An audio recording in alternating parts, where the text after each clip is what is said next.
আমি বলবো সেই সুলতানি যুগের কথা। সেই সুলতানি যুগে দিল্লির কুতুব মিনার তৈরি করেছিলেন কে? কুতুব উদ্দিন আইবক। আর শেষ করেছিলেন তার জামাই ইলতুৎমিশ। সেই সুলতান রাজিয়ার নানা হলো কুতুবউদ্দিন আইবক, আর সুলতান রাজিয়ার বাবা হলো ইলতুৎমিশ। একদিন বাজারে বিক্রি হচ্ছিল, তখনকার দিনে কেনা বেচা হতো। ইলতুৎমিশকে কুতুবউদ্দিন আইবক কিনে নিয়ে এলো। কিনে আনার পর তার রাজদরবারে লালন পালন করলো। ইলতুৎমিশ সর্বগুণের অধিকারী ছিলেন। সেনাবাহিনী পরিচালনা করা, অস্ত্র চালনা করা, লাঠি খেলা, ঘোড়ায় চড়ে পারদর্শী হওয়া, সর্বগুণের অধিকারী দেখে কুতুবউদ্দিন আইবক তার মেয়ের সঙ্গে ইলতুৎমিশকে বিবাহ দিল। ইলতুৎমিশের মেয়ের নাম ছিল সুলতান রাজিয়া। 1236 থেকে 1240 খ্রিস্টাব্দ পর্যন্ত দিল্লির সিংহাসনে তিনি বসেছিলেন। তার বাবা যখন বেঁচে ছিল, ইলতুৎমিশ যখন বেঁচে ছিল, তখন কি করলো?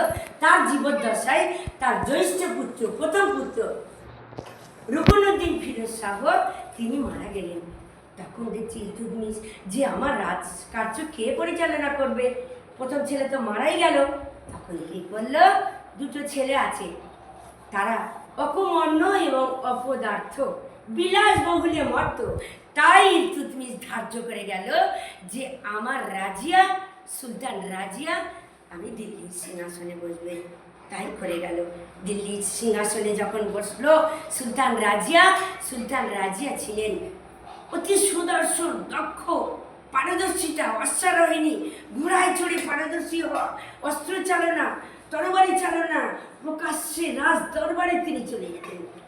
এই দেখে মুগ্ধ হয়ে গেলেন।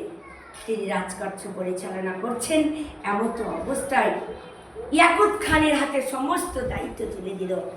4 বছর সুলতান রাজিয়া রাজত্ব করলো। ইলতুৎমিশ কি করলো? তার নামে রৌপ্য মুদ্রা নামাঙ্কিত করে গেল ইলতুৎমিশ। সেই সুলতান রাজিয়া 4 বছর রাজত্ব করার পর অতি সুদর্শন, দেখতে অতি সুদর্শন, দক্ষ। তাই আলতুনিয়ার শাসক, ভাতুল্লার শাসক আলতুনিয়া তাকে ওই রাজত্ব পাওয়ার আশায় বিবাহ করল। বিবাহ করার পর রাজত্ব চলছে, এমন তো অবস্থায় তার ভাই বাহরম শাহ আসছিল, পাঞ্জাব থেকে অগ্রসর হয়ে আসছিল। আর সেই পথি মধ্যে যুদ্ধ হচ্ছে। সেই যুদ্ধকে কি করলো? আলতুনিয়া নিজের বোন রাজিয়াকে তরবারির আঘাতে একদম মৃত্যুবরণ করে দিল। তাই সেই সুলতান রাজিয়ার কথা আমি এখানে সমাপ্ত করলাম। সেই সুলতানি যুগের সেই বিদুষী নারী।